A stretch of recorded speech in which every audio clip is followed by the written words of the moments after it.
A near mutiny at the demobilization camp at which Hitler is stationed is brought under control by his powerful oratory. In September 1919, Hitler, now a civilian, is called upon once more by the army command. This time to spy on an insignificant nationalist group calling itself the German Workers' Party. Within months, Hitler has joined the party and has begun to speak at meetings. By January 1920, he has been elected head of propaganda and has drawn up a new party constitution. The army intelligence captain who had first recruited Hitler as a spy has been retired. His replacement as Hitler's army sponsor is the 32-year-old Captain Ernst Röhm.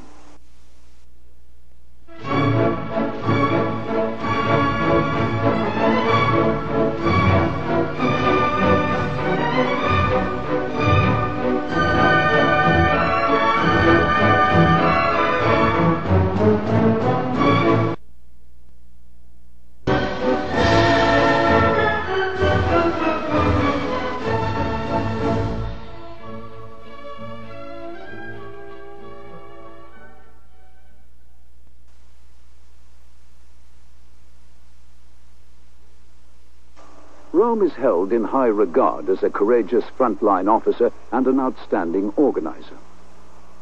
The Bavarian Army Command has given Röhm the task of circumventing the arms restrictions imposed by the Treaty of Versailles.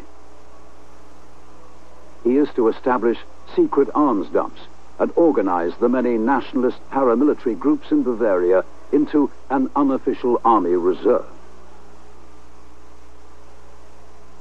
One such group of irregulars is the powerful force commanded by ex-naval captain Hermann Erhardt. The Erhardt Brigade has played a major role in combating socialist revolution in Bavaria. It is Ernst Röhm who brings together Erhardt and Adolf Hitler. Public meetings of the early Nazi Party are defended by stewards known as the Athletics and Sports Detachment. In the summer of 1921, Ernst Röhm arranges that officers of the Erhardt Brigade should become the commanders of a new party defense force, the SA Storm Detachment. To Adolf Hitler and the Nazi Party, the function of the SA is to protect party speakers and make an impressive show of force when the occasion demands. But the SA has another role. It is an unofficial part of the German army. It is trained by army officers, numbered in army mobilization plans, and controlled by Röhm and Erhardt.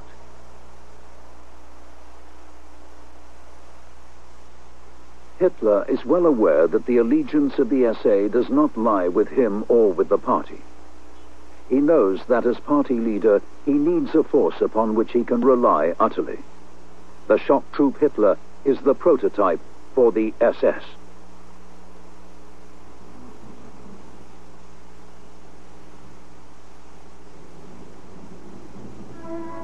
November 1923. Adolf Hitler is jailed for his part in an attempt to overthrow the government of Bavaria. The Nazi Party and the SA are banned. Hitler's shock troop bodyguard is scattered. During his imprisonment, Hitler writes his political testament, Mein Kampf, and ponders the future of the party and of the SA. It is clear that eventually he must revive the SA, but he must also reform and strengthen his own personal guard. Hitler's requirements for his new force are clear. I told myself then that I needed a bodyguard, even a very restricted one, but made up of men ready to march against their own brothers. On December the 20th, 1924, Hitler is released from prison. He has served only 9 months of a 5-year sentence, but his trial and imprisonment have made him a national figure.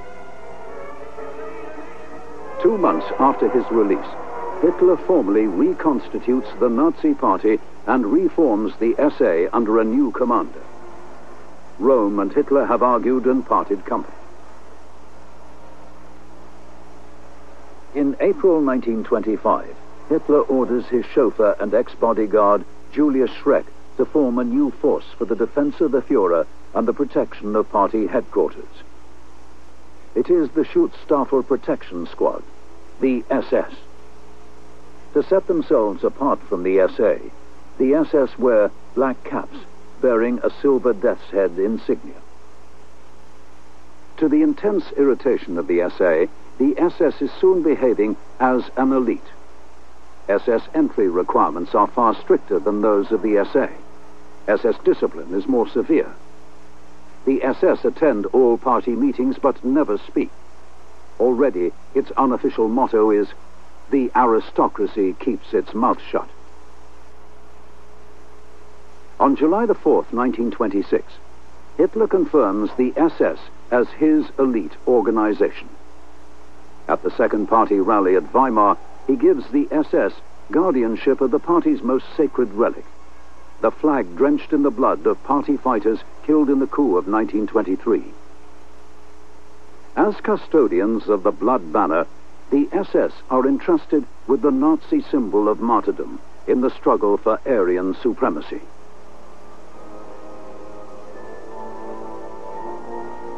The transformation of the SS from the elite guard of the Führer into the mystical order it will eventually become will be the work of one man. He is Heinrich Himmler, the most enigmatic of all Nazi leaders.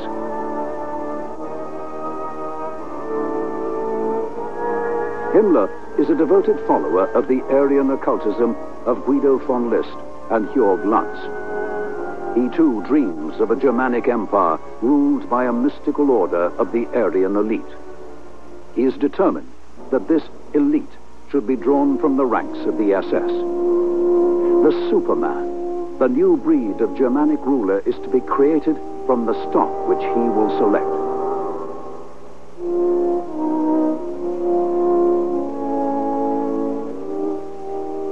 Himmler is appointed head of the SS in January 1929.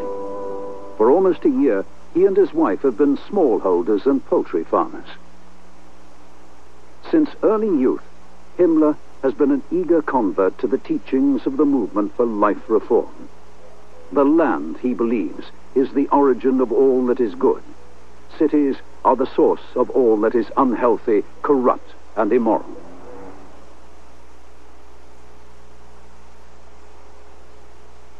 The yeoman on his own acre, writes Himmler, is the background of the German people's strength and character. Himmler has long been associated with the Ottoman League, a nationalist and anti-Slavic movement of city youth committed to life on the land and the expansion of German farming to the east. The oath of the Ottoman League is sworn by blood and soil.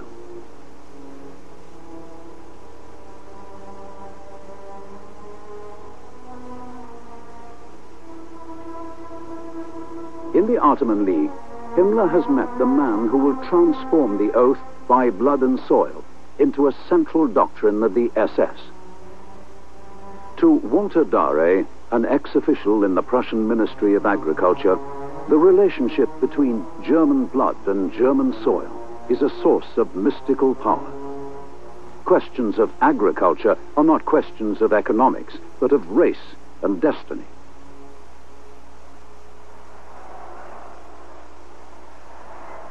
In 1930, Himmler's fantasies of an Aryan future are the least of Hitler's concerns. The unity of the party and Hitler's own future as its leader are under threat. With the economic depression at its height, Germany's unemployed flood into the ranks of the SA. The stormtroopers now number 100,000 men. To the radicals of the SA, National Socialism promises the destruction of the traditional German ruling classes. In the eyes of the stormtroopers, the industrialists, army officers, and aristocrats, who are the Nazi Party's most influential supporters, are no more than contemptible parasites. In protest at the political alliances which Hitler has formed, many SA commanders withdraw their men from the party's service.